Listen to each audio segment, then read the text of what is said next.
What are the effective strategies for supporting English language learner academic growth, and what are some of the unique challenges that we face here in Indiana today? So for this video, I observed a third grade teacher here in EVSC to try and figure out the problems and then some solutions that we can find. So currently she has 1 English language learner and 2 English as a second language students. In a series of interviews, the cooperating teacher and I picked out 2 strategies that we were going to try. I observed a whole week to see how they worked, and then I recorded part of it, which you'll see later on in the video. We chose 2 strategies from our 50 Strategies for English Language Learners textbook. One of them, the first one that you'll see, is a vocabulary role play. Language skills that this addresses is really being able to connect our English vocabulary that we're learning in the classroom with the words from their home language, which really being able to make a connection between the two was very helpful. And it really opened his eyes to the fact that I know what this word means in English and in Japanese, which was really, really beneficial for him to watch him flourish and grow as he got to get that recognition from himself. In this first video, we're going to see Mrs. Beckwith use this vocabulary role play, and she calls it charades just because it's a more familiar name with her students, but she's going to play this with the vocabulary words on their list for that week. And so what they did was they have their list of vocabulary words. She gave each student 1 word, and then they went through, acted it out, and then the rest of the class had to try and guess from their vocabulary list which word it was without using their dictionary or their notes or anything. This is just from memory. Volunteers, and we have such a long list of vocabulary words this week having to do with our story and Island Grows. Usually we have 10 or less. It's a long list this week. So we are going to play charades. Now, through your STAR homework, you should be familiar with the words after 1 week already, and then our test will be next Thursday. So today we're going to play charades, and I've had a couple of our friends come, and I've given them a word, and they are going to come up and act out the word. Okay? Now, as they act the word out, we're not just going to shout out like we do when we're really playing the game, because that's just too chaotic. So, I'm going to call names, and so if you think you know, after 2 or 3 guesses, if you don't get it, I'm going to give the definition. Okay? So, Addison, why don't you come up first? You might have to remind me of your word, but I remember what yours is. Okay. And remember, during charades, you can't talk. Aiden? Wave. Brooks? All right, Natalie? Ocean. Ocean is correct. Ocean. So, come on out.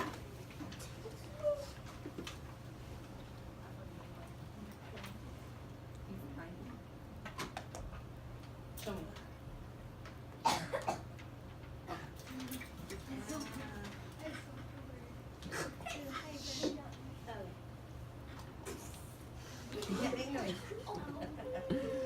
All right, let's see. Addison.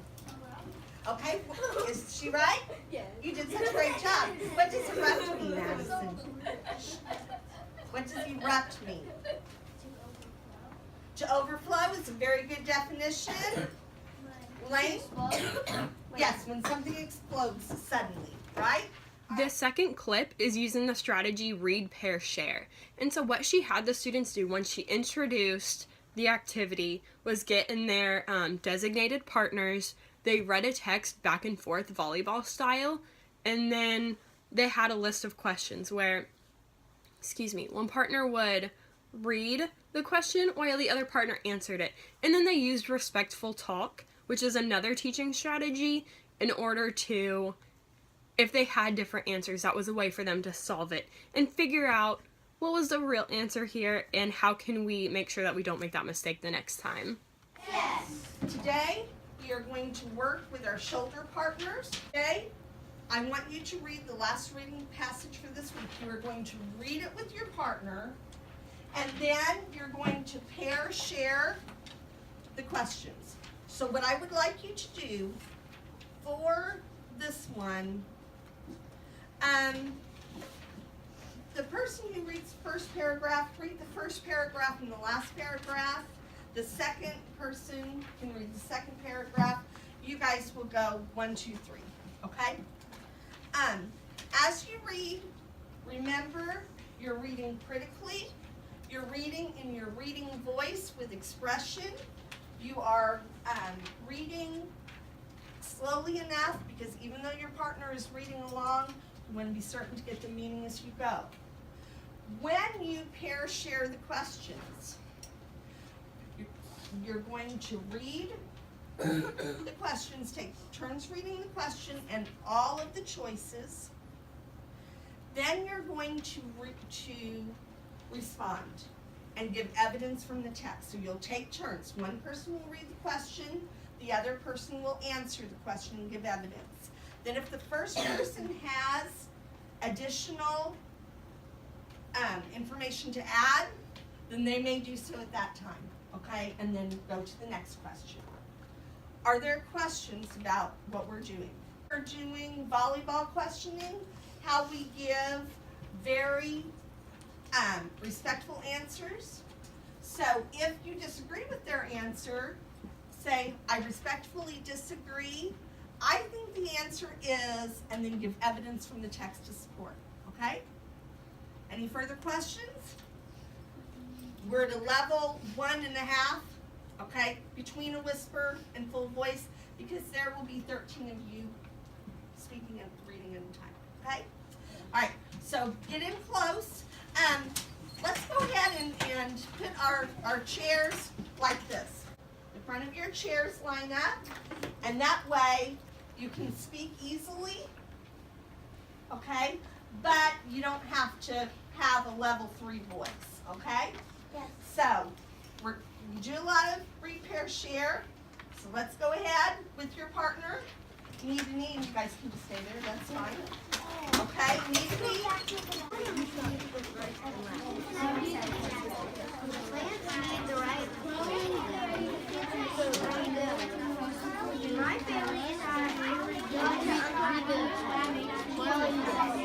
My family and I go to Uncle Bill's house for dinner on the last Saturday of every month. Step does Uncle Gino do first? A. Spreads the flour on the workspace. B. Removes his ring and watch. C. Shapes the dough into a ball. Or D. Dusts the dough with flour.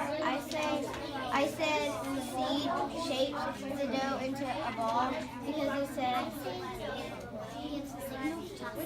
Okay. Then I said. Oh no, it's B because it says Uncle Gino removes his watch and ring. That's the first one. But what it says Uncle Gino shapes the dough into. Okay, so I look. Yeah. Okay. I get C. I got okay, now, what does the number for narrator Uncle Gino shapes the pizza dough into a ball. Number 3, what does Uncle Gino do for the dough? A spreads the ball across. After multiple interviews with Mrs. Beckwith, we came to the conclusion that she used over half of these strategies in her classroom every day and every year, whether or not she had an ELL or ESL student in her classroom, which I thought was really beneficial to know that these strategies aren't just for your English language learners. They can be used for any student, any grade level, any skill level, in order to benefit the whole class rather than just the handful of students who need that additional help. And so that was really, really nice to learn from. And so we picked these 2 strategies because they currently related to what she was doing in the classroom, so she didn't have to change up her map or lesson plans. And also because they were so beneficial. After talking about the benefits of both of these strategies, we came to the realization that these are ones that benefits each and every student, not specifically your ELL or ESL students. And so that's how we came to these two strategies to use. But some challenges that we faced were just not being able to do it as often as possible. I mean, there are so many different ways to teach vocabulary out there, and Mrs. Beckwith really makes it a point to use each and every strategy in order to reach each and every student. So this one was more kinesthetic, but for your visual learners, there are different ways to teach vocabulary. And the challenge was not always being able to use this, or not always having the time in the middle of the day to drop 20-25 minutes into a game of vocabulary role play.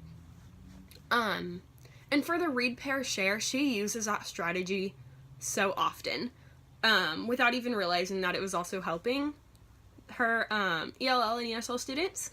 And so the challenges, I guess, are really making sure that each and every strategy she uses benefits everyone. And I think that's one of the hardest parts of teaching as well, because our students come in so diverse with such different background knowledge that it's hard to reach every student with every lesson that you're doing.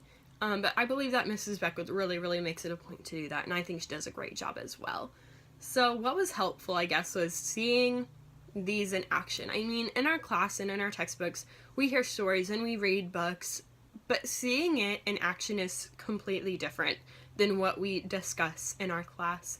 And so, if possible, I suggest that everyone go out and make it a point to go, not just for your practicums or for your classes, but get out there and do some of your own field experience.